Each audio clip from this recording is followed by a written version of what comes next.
నమస్తే మీ TV news కి స్వాగతం. తెలంగాణ రాష్ట్రంలో అర్హులైన వికలాంగులందరికీ అంత్యోదయ కార్డులు ఇచ్చేందుకు ముఖ్యమంత్రి రేవంత్ రెడ్డి ప్రభుత్వం వెంటనే ముందుకు రావాలని భారత వికలాంగుల హక్కుల పరిరక్షణ సమితి రాష్ట్ర అధ్యక్షులు గిద్దె రాజేష్ డిమాండ్ చేశారు. మంగళవారం వికారాబాద్ జిల్లా దోమ మండల తహసీల్దార్ కార్యాలయం ఎదుట సంఘం మండల అధ్యక్షులు సుక్కయ్య అధ్యక్షతన నిర్వహించిన తహసీల్దార్ కార్యాలయం ముట్టడికి కార్యక్రమానికి ముఖ్య అతిథిగా హాజరైన భారత వికలాంగుల హక్కుల పరిరక్షణ సమితి రాష్ట్ర అధ్యక్షులు గిద్దె రాజేష్ కార్యక్రమాన్ని ఉద్దేశించి మాట్లాడుతూ తెలంగాణ రాష్ట్రంలో వికలాంగుల సమాజం అనేక సమస్యలతో అల్లాడిపోతుంటే రాష్ట్ర ముఖ్యమంత్రి రేవంత్ రెడ్డి వికలాంగుల సమస్యల పరిష్కరించకుండా వికలాంగుల ఉద్యమాలను అణచివేసే కుట్రలు చేస్తున్నారని, ముఖ్యంగా దేశంలో ఏ రాష్ట్రంలో లేని విధంగా సన్నబియ్యం పంపిణీ చేస్తున్నామని గొప్పలు చెప్పుకుంటున్నారు.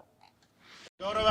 మరి దోమ మండల టీటీ గారికి మా భారత వికలాంగుల హక్కుల పరిరక్షణ సమితి ఆధ్వర్యంలో ఏదైతే అర్హులైనటువంటి వికలాంగులందరికీ కూడా అంత్యోదయ కార్డులు ఇవ్వాలని చెప్పేసి, అదేవిధంగా ముఖ్యంగా తెలంగాణ రాష్ట్రంలో రాబోయేటటువంటి పంచాయతీ ఎన్నికల్లో వికలాంగులకు రాజకీయ రిజర్వేషన్ కల్పించాలని చెప్పేసి, అదేవిధంగా వికలాంగుల పెన్షన్ను ఎన్నికల్లో చెప్పిన విధంగా 6,000 రూపాయలు ఇవ్వాలని చెప్పేసి, ఆర్టీసీలో వికలాంగులకు ఉచిత ప్రయాణ సౌకర్యం కల్పించాలని, అదేవిధంగా వికలాంగుల సంక్షేమ శాఖను ప్రత్యేక శాఖగా కొనసాగించాలని చెప్పేసి ఈ రోజు గౌరవ మా DTMRO గారికి మేము వినతి పత్రం సమర్పించడం జరిగింది. వారు కూడా ఖచ్చితంగా జిల్లా కలెక్టర్ గారి దృష్టికి తీసుకెళ్లి ఖచ్చితంగా మా సమస్యల పరిష్కారానికి కృషి చేస్తున్నందుకు వారికి మా రాష్ట్ర కమిటీ పక్షాన ప్రత్యేకంగా ధన్యవాదాలు తెలియజేస్తూ, మరి వికలాంగులైనటువంటి ఈ దోమ మండలంలో ఉన్నటువంటి నిరుపేద వికలాంగులందరినీ కూడా గుర్తించి వాళ్ళందరికీ కూడా మరి అంత్యోదయ కార్డులు అదేవిధంగా ప్రభుత్వ పథకాల్లో కూడా ప్రాధాన్యత కల్పిస్తారని చెప్పేసి ఆశిస్తూ మా DTMRO గారికి ప్రత్యేకంగా మా రాష్ట్ర కమిటీ పక్షాన ధన్యవాదాలు.